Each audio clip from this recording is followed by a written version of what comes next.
So I've been working with exclusively people with ADHD or people who think they have ADHD for the last almost 3 years. And prior to that, I worked with people with ADHD in a variety of other settings too. And I think that I finally found the method that works for most people with ADHD, especially if they're learning how to take action and actually believe in themselves and actually want to bet on themselves and stop overthinking.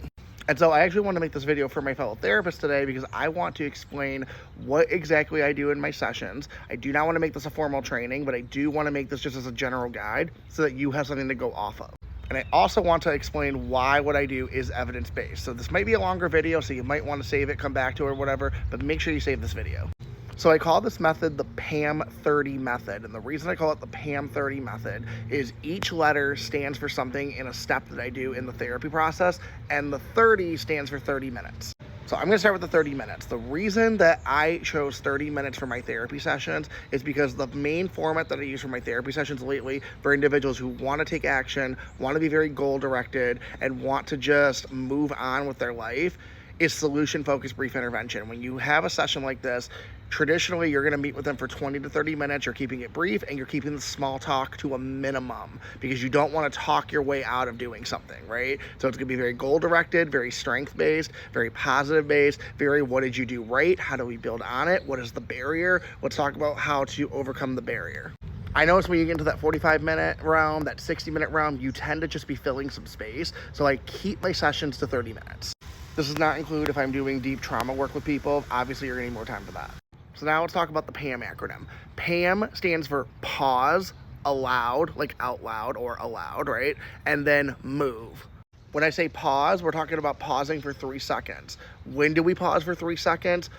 For getting started, we're gonna try to do it with most interactions in our life. So when we're speaking to somebody, when we're trying to make a decision, when we're transitioning things, when we're feeling overstimulated, we are just going to literally stop in our tracks, pause, 1, 2, 3. You can count that in your head or out loud, either one is fine. And what I find with this 3-second delay, especially if you're working on emotional regulation, gathering your thoughts, gathering your ideas, trying to figure out your next move, is that the anxiety that's rising, the anger that's rising, anything that's causing you havoc, the feelings that are rising, when you put that 3-second delay on it, it's like a cap. It stops it, it pushes it down. So if you're speaking with somebody and maybe there's a conflict going on, if you pause for about 2.5 to 3 seconds, 1, 2, 3, that might be 1.5 or 2, but 1, 2, 3, right? You are going to regulate your nervous system a lot more. In fact, that feeling is often cut in half. Whenever I ask people to describe their feelings and they say their peak is like a 7 or an 8 or a 9, a lot of people end up then reporting when they do this, they say, oh, it feels like on a scale of 1 to 10, it's like a 3, a 4, or a 5. So we're cutting it by give or take 50%.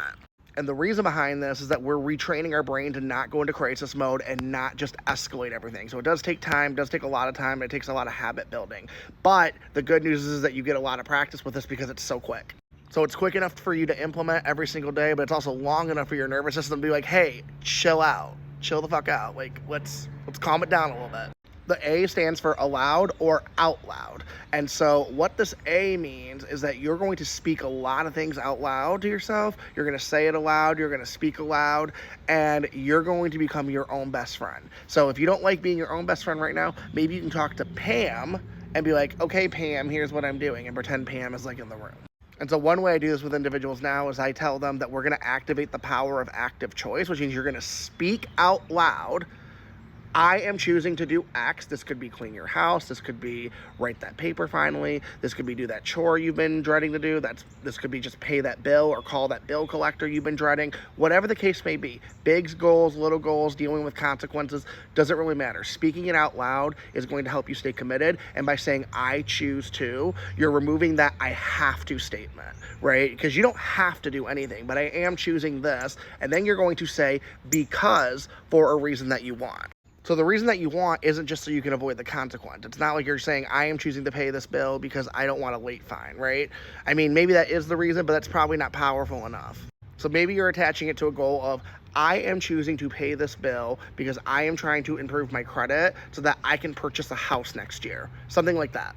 It's something that's attached to something positive that you actually want, and it is actually powerful enough for you to make that active choice to do the thing that you're not wanting to do actively in the moment.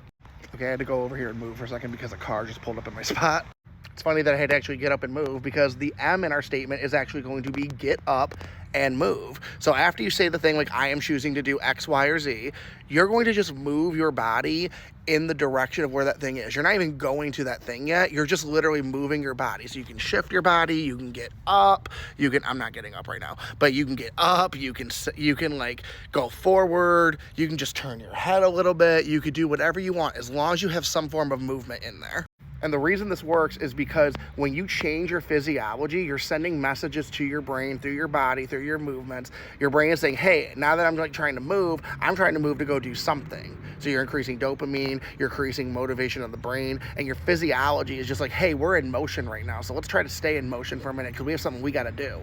Now combine that with speaking out loud. Besides the fact that speaking out loud is just a little more motivating and it's nicer to speak to yourself in a kind way or a compassionate way or even just a neutral way, but there's actual neuroscience that goes along with this too. So when you hear somebody speaking or you hear ourselves speaking, there are different regions of the brain that activate compared to when we're just thinking, that actually activate a lot of our motor skills. And so because of this, if you have a strong negative thought, such as, I'm ugly, I'm not that smart, I cannot do this, right? When you speak something out loud that is more truthful, even if it's not the exact opposite of those things, it holds a lot more power than if you were just to think it, because when you just think it, that negative thought is already a lot stronger and it's beating up that positive or neutral thought, so it's not gonna win. But when you say your positive or neutral thought out loud, and activate those motor skills, activate those regions of the brain, right? You are then telling yourself that I'm strengthening this thought.